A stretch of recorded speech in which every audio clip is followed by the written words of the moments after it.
To them, discipline was not merely a virtue, it was survival. A diplomat was not a person but a vessel, carrying the weight of Atraxi history and the responsibility of its future. Every gesture, every syllable, every pause between words was dictated by ancient protocol, refined until spontaneity itself was seen as weakness.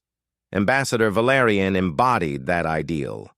Tall, robed in layered silks that shimmered with the colors of her house, she walked with a composure so flawless it seemed carved from stone. From her earliest days, she had been trained to never raise her voice, to never let her emotions betray her, and to never, under any circumstances, allow her personal feelings to interfere with the duties of her station. Yet even Valerian, the most promising diplomat of her generation, had begun to wonder if she was walking forward or merely circling within a gilded cage. The answer came to her in the form of Daniel Hale. When she had first requested him as her bodyguard, the Atraxi elders had nearly fainted with indignation. A human? A primitive, impulsive creature from a death world? To place such a being in the same halls as Atraxi emissaries was considered not only reckless but insulting. Yet Valerian had insisted. She had seen the way humans operated in the shadows of council politics, how they carried themselves with a kind of grounded pragmatism Atraxi rarely understood. They didn't wait for the correct sequence of ceremonial words to act. They simply acted. Daniel was unlike any guard she had known. Where her Atraxi protectors stood stiff and ceremonial, repeating phrases and patterns drilled into them by centuries of tradition, Daniel was alive to every moment. His eyes never rested. His head shifted subtly as he read exits, measured threats, and positioned himself so that he was always between her and the unknown. At first, Valerian thought him unnerving. He broke silences with small comments. He smiled when he shouldn't have. He asked questions instead of bowing his head and waiting for orders. He carried scars along his arms and across his brow, reminders of battles he rarely spoke of. He was, in every way, a disruption.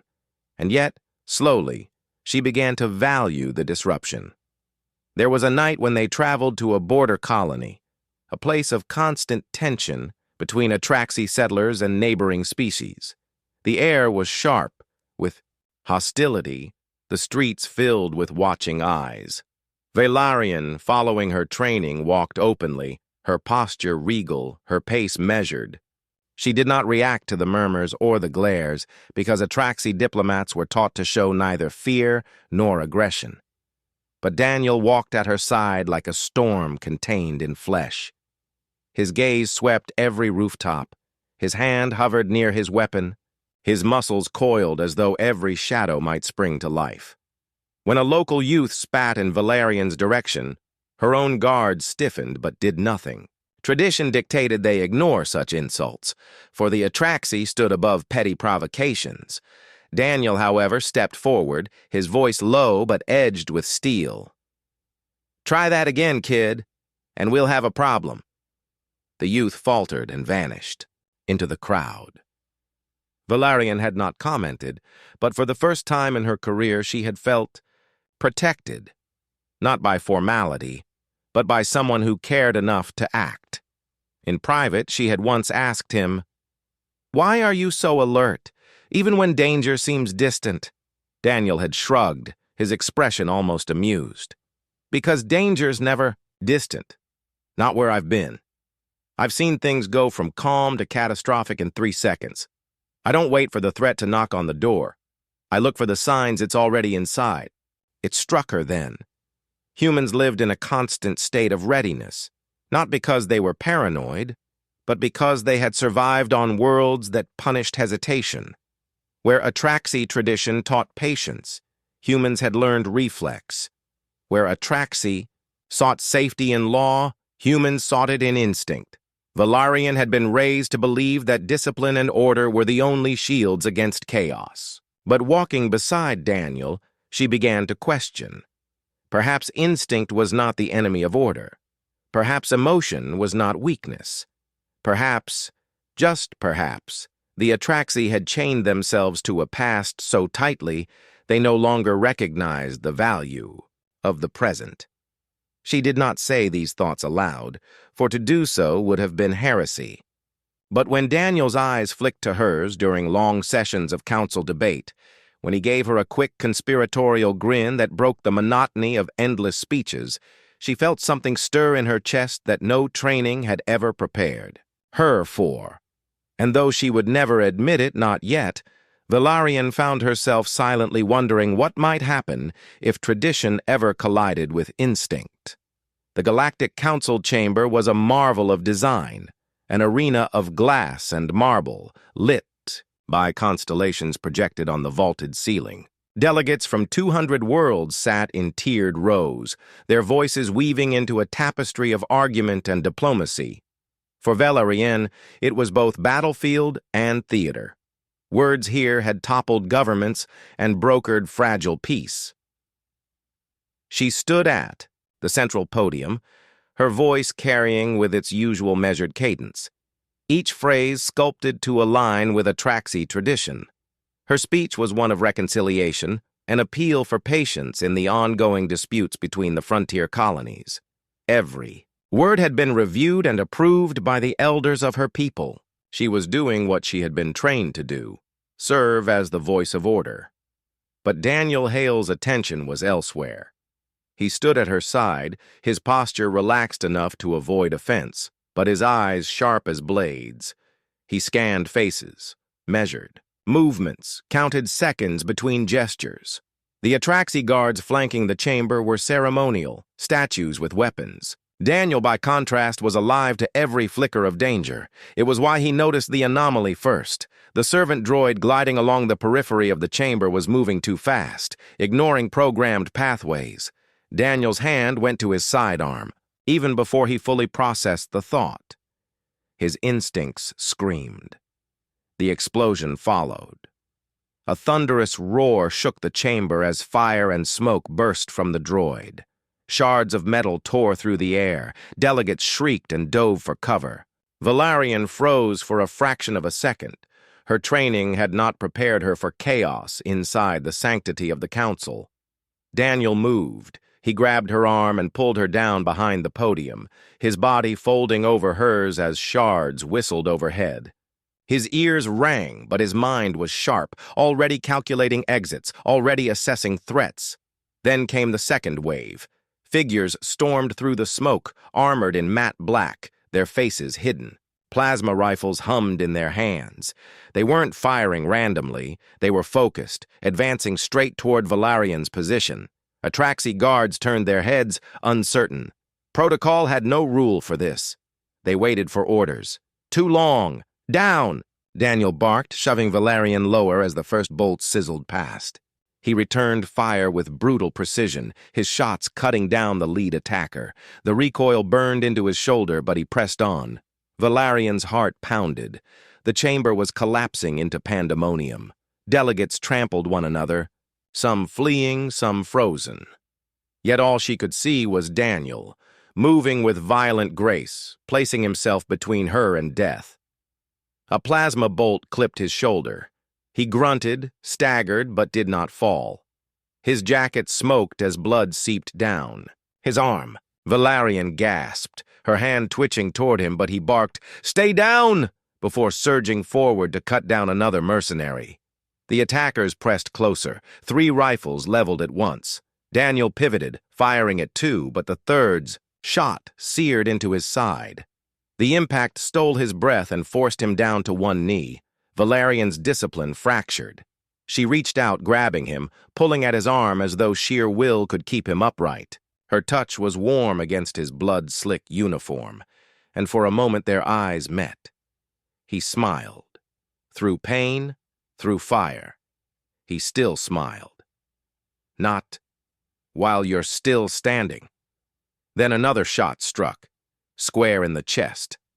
The force hurled him backward, the air leaving his lungs in a ragged gasp. He hit the marble floor hard, his weapon skittering from his grasp. "Daniel!" Valarian's voice tore from her throat, unmeasured, uncontrolled, shattering every layer of Atraxi protocol. She crawled to his side, heedless of danger, her hands pressing desperately against his wounds. Around them, the battle raged. Mercenaries advanced, Atraxi guards faltered, and chaos thundered unchecked. But for Valarian, the universe had collapsed into the sight of a human who had bled for her, who had stood between her and death until he could stand no longer. Her people had always taught her to remain distant, to never show attachment, to never let personal feeling override duty. Yet here she was, her diplomat's robe soaked in crimson, whispering his name again and again as though sheer repetition could keep him tethered to life. The mercenaries closed in. Valarian lifted her head, fury and grief twisting in her chest. Daniel's weapon lay only a breath away. Her training screamed against it, but his instinct burned hotter. Her hand closed around the gun. The sound of Daniel's body striking the marble floor seemed louder than the explosion that had shaken the chamber moments before. For Valarian, time fractured. The council chamber blurred into smoke and fire, but her eyes locked on him. His, chest rising shallowly, blood spilling across the polished white stone. She screamed his name, not guard, not human, not the distant titles that her people used to keep others at arm's length. She called him, as she knew him. Daniel. The name carried through the chamber, echoing across marble walls, reverberating in the ears of Atraxi guards and alien delegates alike. It was more than a cry of grief. It was a violation. An Atraxi diplomat had spoken from the heart, in public, without measure or restraint. Protocol shattered with that single sound. Valarian didn't care. Her knees hit the floor as she crawled to him, her robes dragging through blood. Her hands pressed against his, wound, her fingers trembling, her composure utterly gone. She had been taught from birth that a diplomat's body was sacred, never to be sullied by acts of desperation, never to reach for the fallen, never to kneel in sight of others. Yet here she was, bent over a human, her voice cracking with raw fear. "Stay with me," she whispered, her words spilling too fast, too broken. "Please, stay." The mercenaries, seeing their quarry still alive, surged forward. Their rifles glowed, aimed directly at her. The Atraxi guards hesitated. Protocol dictated they await the ambassador's command before acting. But Valarian gave none. She was too consumed, too human in that moment. It should have ended there. The mercenaries should have finished their task. But Valarian's hand brushed against cold metal, Daniel's weapon, abandoned in his fall. Her fingers wrapped around it instinctively, her mind screaming in conflict. Atraxi diplomats did not touch weapons. They were meant to be untouchable, symbols of peace beyond the taint of violence. To wield one was not only taboo. It was considered treason. Yet when the mercenaries closed in, Valarian raised the weapon. Her hand shook, her breath hitched, but her voice when it came was a razor's edge. "You will not touch him." Chamber froze.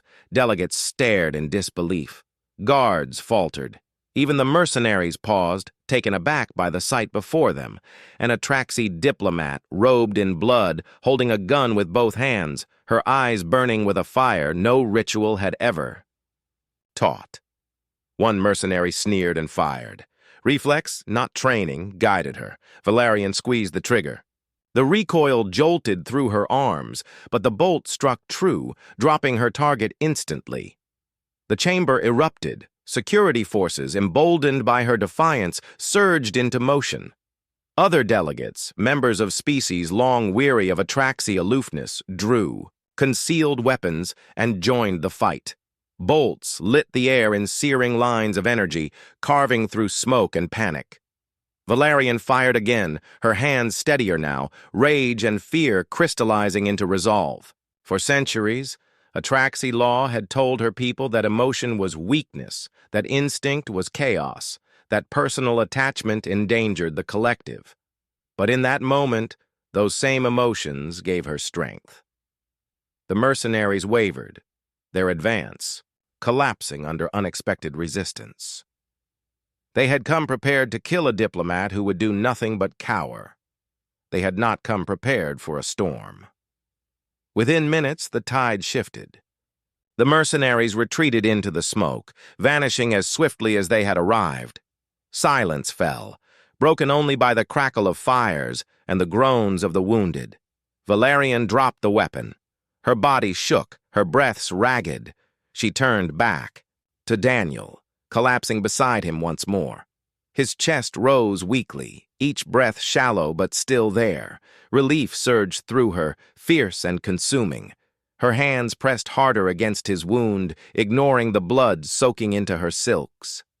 Her lips brushed near his ear as she whispered again and again, "Hold on, human. Hold on." The council chamber was no longer a place of order.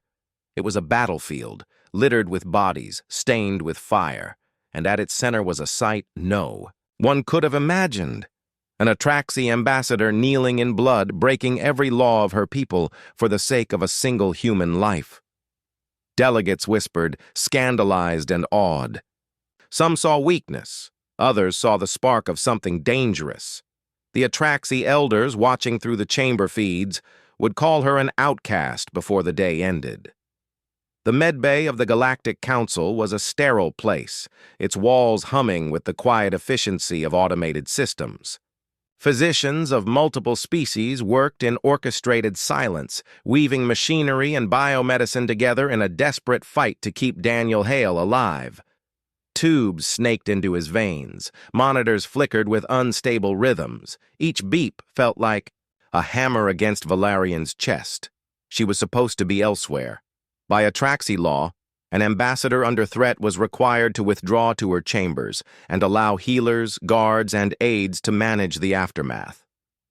It was unbecoming, even disgraceful, for one of her station to linger in the presence of a wounded subordinate. Attachment was forbidden, and to show attachment to an off-worlder, especially a human, was sacrilege.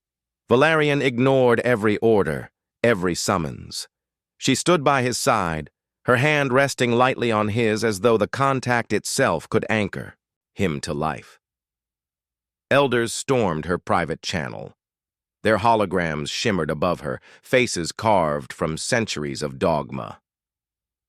"You disgrace your house," one hissed. "You bind yourself to a lesser creature," another accused. "Your weakness is seen by all the galaxy," a third spat, her voice trembling with outrage. Valerian's back straightened, but her hand never left Daniel's. She turned to face them, her usually measured tone raw but steady. "He saved me. When your rules froze my guards in place, he acted when protocol failed. If that is weakness, then I would rather be weak than dead." Their voices overlapped, a chorus of condemnation. "You abandon centuries of discipline for a barbarian." The word burned in her ears. Valerian glanced down at Daniel, his chest rising shallowly, his face pale, his body broken yet still clinging to life. A barbarian, they called him. But she remembered his eyes scanning every corner of the chamber before the attack. She remembered how his body had moved before her mind could even process the danger. She remembered how he had smiled at her, even as blood poured from his wounds, and said he would not let her fall. Barbarian? No. Protector, shield. More than any of them. Her gaze hardened. She cut the holograms with a flick of her wrist, silencing their protests. For the first time in her life, she chose silence over obedience. The physicians gave her little comfort. "His chances are slim," one of them whispered in Atraxi. "The damage is severe. Even if he survives, he may never fully recover." Valerian's throat tightened, but she did not allow despair to break her. Instead, she pulled a stool close and lowered herself beside him, her long robes pooling across the sterile floor. With deliberate care, she took his hand in both of hers. It was warm, trembling faintly. She had never held anyone's hand outside of ceremonial gestures, never allowed herself this simple intimacy. And yet the act felt more real, more important than all the speeches she had ever given. She leaned close, her voice barely above a whisper. "You are not lesser. You are not barbaric. You are more than any of us, Daniel Hale. And if you live, I will never let my people's lies stand between us again." The words were dangerous.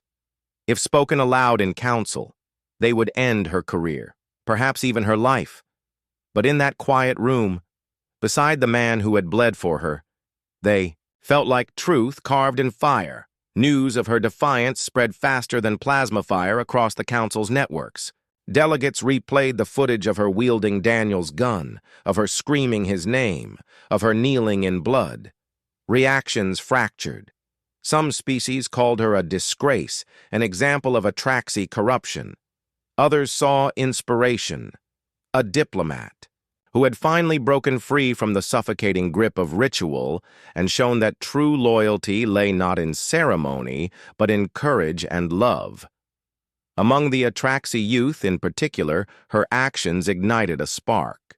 They whispered to each other in secret gatherings, if Valerian could defy tradition, perhaps they too could choose their own paths.